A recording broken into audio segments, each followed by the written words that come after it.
bienvenidos a la clase de Química 2. Ya estamos en el octavo tema de este curso y quiero decirle que me ha dado mucho gusto estar con ustedes compartiendo esta materia y yo quiero invitarte a que tú continúes adelante y que tú veas cada una de las clases porque cada día hay muchas cosas que se tienen que añadir a ti, a tu conocimiento y a tu preparación profesional.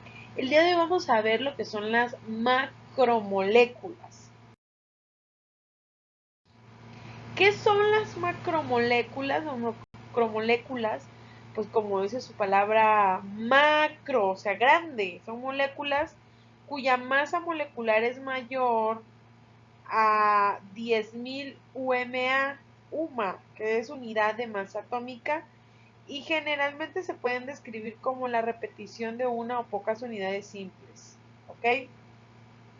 Así que tanto en la naturaleza como en la acción del hombre encontramos moléculas de hasta 1.000.000 de manómetros, o sea, mucho más grandes de lo normal, por eso se llaman macromoléculas,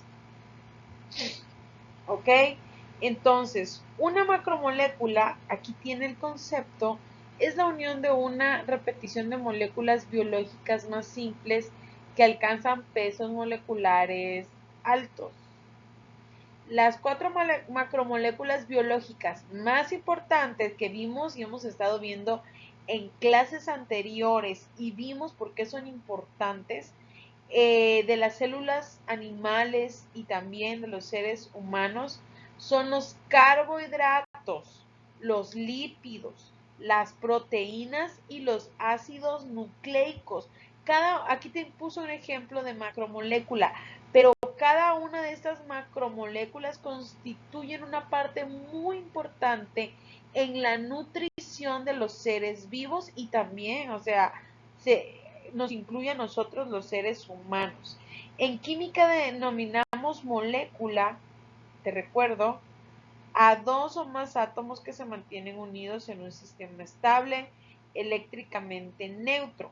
Entonces, una macromolécula, por lo tanto, es la unión de varias moléculas para una de mayor tamaño y generalmente es un polímero. O sea, los polímeros son cadenas de 5 o más moléculas de peso bajito, que pesan mucho menos.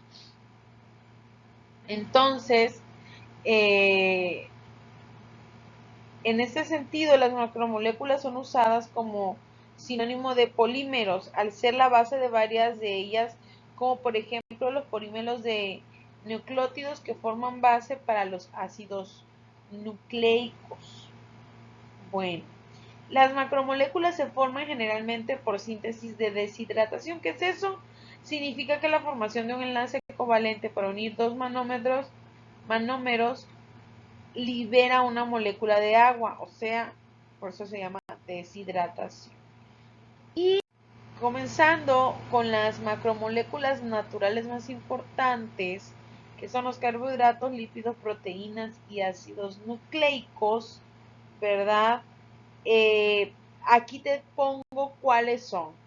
Son los carbohidratos, los lípidos, las proteínas y los ácidos nucleicos. Estas cuatro macromoléculas constituyen gran parte del peso seco de la célula y la mayor parte del peso húmedo se debe a las moléculas de agua. Entonces, la mayoría de los compuestos de carbono que constituyen a los seres vivos pertenecen al grupo de macromoléculas naturales, que son, como ya había yo dicho en otras clases, estructuras grandes y complejas, pero se encuentran generalmente en productos naturales, tanto de origen vegetal como de origen animal, y son muy importantes para la alimentación en el ser humano. Aquí las puedes observar. Se dividen en no nitrogenadas y nitrogenadas. Entre las no nitrogenadas tenemos carbohidratos y lípidos. Y en las nitrogenadas, proteínas y ácidos nucleicos. Muy bien. Aquí tenemos entonces las proteínas, y tenemos cada uno de los elementos químicos que la pueden formar. La unidad son los aminoácidos. Y aquí tenemos también la imagen de cada una de ellas. Tenemos una imagen de las proteínas y entre las funciones principales que tiene son estructural, enzimática, de transportación, de defensa de hormonas y de receptores. Tenemos también otra macromolécula que son los carbohidratos, compuesto por carbono, hidrógeno y oxígeno.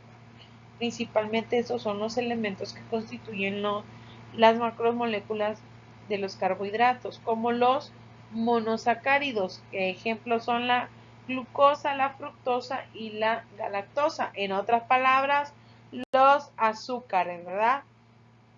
¿Qué función tienen? En cuanto a lo energético, de reserva también energética, y también tiene una función estructural, y aquí te pongo una imagen que los identifica. Tenemos también los lípidos. ¿Cuáles son los lípidos? Dice, aquí vemos que los principales elementos de los lípidos es el carbón, el hidrógeno y el oxígeno. Y la unidad son los ácidos grasos y el glicerol. Entonces, en resumen o comúnmente lo conocemos como las grasas. ¿Para qué funcionan los lípidos? ¿Para qué sirven los lípidos? También tienen una función energética, térmica y también en la estructura. Por eso es importante el consumo de ellos en los seres vivos y en los seres humanos. Aquí vemos el ejemplo de la estructura. Y por último tenemos los que son los ácidos nucleicos. Y tenemos también los elementos y la unidad son los nucleótidos. Y su función, vemos una función específica que son la herencia, control de síntesis de proteínas y de energías, ¿ok? Y aquí en la imagen podemos ver la estructura de aminoácido, de un aminoácido, ¿verdad? Para que tú te des cuenta cómo es la estructura de estas macromoléculas, que es la unión de muchas moléculas.